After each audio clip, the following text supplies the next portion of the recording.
Having a negative person on your team can be really draining. The tendency to always point out the downside and limitations can drag others down and reduce motivation. It can be a difficult situation to address.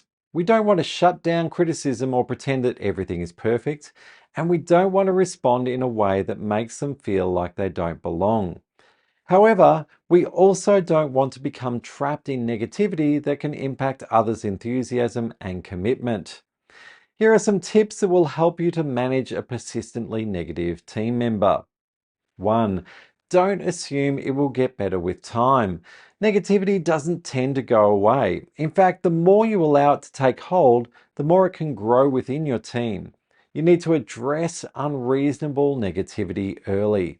Just hoping it will get better by itself is not going to work. 2. Don't assume it's all about work. Often the person who complains the most at work may also be facing challenges outside of work. An honest conversation can help address this. 3. Provide feedback on impact. Look for examples of negativity from the team member and provide feedback as soon as possible. You want to clearly anchor the feedback in a specific situation and provide insight into the impact of the person's actions on you and others.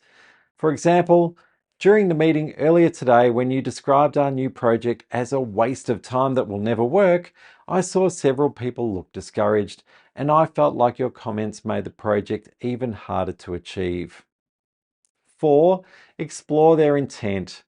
Oftentimes, our intent is not the same as our impact. In my earlier example, the person describing the project as a waste of time may not have intended to discourage others. They may have intended to express some concerns about the feasibility of the project. Once a person is aware of the impact of their approach, helping them to share their intent will provide you with greater context. 5. Help them to reframe. Once a person is clear on their intent, you can help them to achieve their desired impact. You might work through options or how they could express their concerns in a constructive way. For example, I have some concerns about the feasibility of this project. Can we discuss people's views on that and how we might make our goals achievable? This is likely to have a much more positive impact while still addressing their original intent. In this way, their negativity can be transformed into a superpower that actually helps the team. 6. Listen for kernels of truth.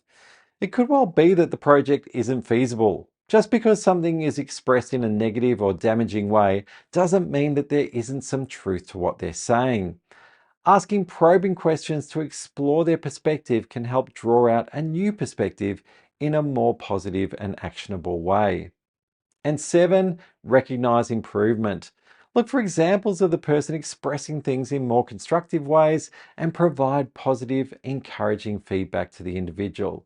It's always important to notice and appreciate efforts to grow and improve. Negativity is contagious and challenging to address. Engaging with the person sharing negative views can help turn them around and provide them with more positive ways of making an important contribution to the team. Have a great week.